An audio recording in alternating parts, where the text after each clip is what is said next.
नमस्कार मेरे प्यारे दोस्तों, नंदिनी क्लासेस साहित्य चैनल में मैं डॉक्टर यशोकृति हजारे आप सभी का स्वागत करती हूँ।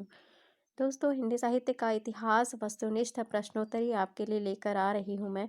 और इसमें प्रैक्टिस सेट 1 2 3 हो चुके हैं, 4 भी हो चुके हैं। आज का जो प्रैक्टिस सेट है वो 5 है। तो दोस्तों, इसमें रोज़ 20 प्रश्न ही रह रहे हैं, जिसमें आपको बहुत कुछ फ़ायदा और लाभ होने वाला है। तो दोस्तों, आप अपना आकलन भी करते चलिए। और 20 प्रश्न बहुत सरल भी है और आए हुए भी प्रश्न है और कुछ थोड़े नए प्रश्न भी हैं। तो उम्मीद है आप सभी को वीडियो पसंद आ रहा है और आप मुझे कमेंट भी कर रहे हैं, लाइक भी कर रहे हैं, तो मुझे बहुत उत्साह मिल रहा है। दोस्तों, आपके लिए रोज़ मैं वीडियो डाल रही हूँ। तो चलिए चलते हैं, आज का पहला प्रश्न देखते हैं हम आदिकाल प्रैक्टिस सेट से। तो दोस्तों, पहला प्रश्न है, निम्न में से प्रवृत्ति के आधार पर किया गया नामकरण कौन सा है। ये प्रश्न आपका बनता है, प्रवृत्ति के आधार पर किया गया जो नामकरण है वो क्या है। विकल्प है भारतेंदु युग, दूसरा है आदिकाल, तीसरा है रीतिकाल, चौथा है आधुनिक काल। तो सही उत्तर हो जाता है सही इसका रीतिकाल। प्रश्न संख्या 2 है, शुक्ल जी के हिंदी शुक्ल जी ने हिंदी साहित्य के काल विभाजन का नामकरण किस आधार पर किया है। विकल्प है प्रवृत्ति की प्रधानता, दूसरा है परंपरा, तीसरा है प्रमुख ग्रंथ, चौथा है कोई नहीं। सही उत्तर है इसका प्रवृत्ति की प्रधानता के आधार पर ही हिंदी साहित्य का काल विभाजन और नामकरण भी किया है। प्रश्न संख्या 3 है, पृथ्वीराज रासो के संबंध में कौन सी धारणा सही है। मतलब ये भी प्रश्न कई बार आता है। पहला है प्रामाणिक, दूसरा है अप्रामाणिक, तीसरा है अर्ध प्रामाणिक और चौथा है जाली ग्रंथ। तो दोस्तों, सही उत्तर है अर्ध प्रामाणिक। पृथ्वीराज रासो के संबंध में जो धारणा बनाई गई है वो अर्ध प्रामाणिक है। प्रश्न संख्या 4 है, बिसलदेव रासो में प्रधान रस कौन सा है। पहला है वीर, दूसरा है शांत, तीसरा है विभत्स और चौथा है श्रृंगार। सही उत्तर है श्रृंगार। बिसलदेव रासो में प्रधान रस श्रृंगार का है। प्रश्न संख्या 5 है, इनमें से नाथ संप्रदाय में क्या सही नहीं है। नाथ संप्रदाय की विशेषताएं हैं, उसमें क्या सही नहीं है ये बताना है। पहला है गृहस्थों का आदर है, दूसरा नारी निंदा, तीसरा गुरु महिमा और चौथा है इंद्रिय निग्रह। तो सही उत्तर है दोस्तों गृहस्थों का आदर। प्रश्न संख्या 6 है, मैथिली हिंदी में रचित गद्य रचना का नाम बताइए। मैथिली हिंदी में रचित है वो कौन सा गद्य रचना में है, उसका नाम बताना है कौन सा है। पहला है राउल वेला, दूसरा है प्राकृत पेंगुलम, तीसरा है वर्ण रत्नाकर, चौथा है पदावली। सही उत्तर है वर्ण रत्नाकर। प्रश्न संख्या 7 है, पृथ्वीराज रासो का सर्वाधिक विवादित पक्ष कौन सा है। पृथ्वीराज रासो का सर्वाधिक और विवादित पक्ष कौन सा है। पहला भाषिक संरचना, दूसरा ऐतिहासिकता, तीसरा प्रबंधात्मकता और चौथा है चरित्रांकन। सही उत्तर है ऐतिहासिकता। प्रश्न संख्या 8 है, चरित काव्य अर्थात जैन काव्य किस छंद में अधिक लिखे गए हैं। पहला है दोहा चौपाई, दूसरा छप्पय, तीसरा कुंडलियाँ, चौथा पधरिया। तो सही उत्तर है दोहा चौपाई।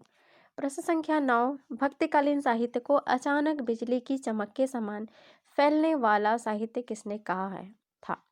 पहला है आचार्य रामचंद्र शुक्ल, दूसरा हजारी प्रसाद द्विवेदी, तीसरा जॉर्ज अब्राहम ग्रियर्सन और चौथा है विसेंट महोदय। सही उत्तर है दोस्तों ग्रियर्सन जी ने कहा है। प्रश्न संख्या 10 है, भगवत स्वरूप कृष्ण का सर्वप्रथम उल्लेख किसमें मिलता है। भगवत स्वरूप कृष्ण का सर्वप्रथम उल्लेख किसमें मिलता है ये बताना है। पहला है गोपाल तापानी उपनिषद, दूसरा है कौशिक की ब्राह्मण, चौथा है श्वेताश्वतर उपनिषद और चौथा है ऋग्वेद। सही उत्तर है दूसरा कौशिक की ब्राह्मण। प्रश्न संख्या 11 है, रामचरितमानस का रचना वर्ष कौन सा है। रामचरितमानस का समय काल बताना है। विकल्प है 1574, दूसरा है 1584, तीसरा है 1570, चौथा है 1571। सही उत्तर है 1574। प्रश्न संख्या 12, कुवलयानंद है, कुवलयानंद ग्रंथ के रचनाकार कौन है। पहला है उद्योतन सूरी, दूसरा है अप्पय दीक्षित, तीसरा है सोमप्रभु सूरी और चौथा है रुद्र। तो सही उत्तर है दोस्तों अप्पय दीक्षित। प्रश्न संख्या 13 है, अपभ्रंश के भाषिक एवं व्याकरणिक रूप का विवेचन किसने किया है? पहला ज्योतिषवर ठाकुर, दूसरा दामोदर, तीसरा भोज, चौथा हेमचंद्र। सही उत्तर है हेमचंद्र। प्रश्न संख्या 14, अपभ्रंश का पहला कवि किसे माना जाता है? अपभ्रंश का पहला कवि बताना है किसे माना जाता है? स्वयंभू, पहला स्वयंभू, दूसरा हेमचंद्र, तीसरा विद्यापति, चौथा जोइंदू। सही उत्तर है स्वयंभू। प्रश्न संख्या 15, इनमें से गलत जोड़े को अलग करना है, हमें बताना है। पहला विद्यापति कीर्तिलता, हेमचंद्र शब्दानुशासन, दामोदर शर्मा वर्ण रत्नाकर, चौथा राम सिंह पहुड़दोड़ा। तो दोस्तों यहाँ पे आप देख रहे हैं कि विद्यापति कीर्तिलता और हेमचंद्र शब्दानुशासन, दामोदर शर्मा वर्ण रत्नाकर। तो दोस्तों सही उत्तर है दामोदर शर्मा वर्ण रत्नाकर। ये जो है गलत जोड़ा है। अपभ्रंश भाषा का प्राचीनतम प्रयोग किस साहित्य में प्राप्त होता है? पहला बौद्ध साहित्य, दूसरा जैन साहित्य, तीसरा नाथ साहित्य और चौथा रासो साहित्य। तो सही उत्तर है जैन साहित्य। प्रश्न संख्या 17 है, अमीर जो खुसरो है, अमीर खुसरो का जन्म किस स्थान, इनमें से किस जिले में हुआ? पहला है एटा, दूसरा मथुरा, तीसरा मैनपुरी और चौथा है अलीगढ़। सही उत्तर है एटा। प्रश्न संख्या 18, भला हुआ जो मारिया बिहने में कंतु, यह पंक्ति किस कवि की है? विकल्प है पहला स्वयंभू, दूसरा लुईपाद, तीसरा पुष्पदंत, तो चौथा मुंज कवि। सही उत्तर है मुंज कवि। प्रश्न संख्या 19, हिंदी भाषा का उद्गम और विकास पुस्तक के लेखक कौन है? हिंदी भाषा का उद्गम और विकास पुस्तक के लेखक कौन है? पहला विकल्प है भोलानाथ तिवारी, दूसरा देवेंद्र कुमार शर्मा, तीसरा डॉक्टर नामवर सिंह, चौथा डॉक्टर उदय नारायण तिवारी। सही उत्तर है डॉक्टर उदयनाथ तिवारी। प्रश्न संख्या 20 और अंतिम है, बिसलदेव रासों में कुल कितने छंद है? बिसलदेव रासों में हमें छंद बताना है। प्रश्न आते हैं दोस्तों, ये आता है, कई बार आ चुका है। तो इसका विकल्प देखें, पहला 100, दूसरा 120, तीसरा 140 और चौथा है 125।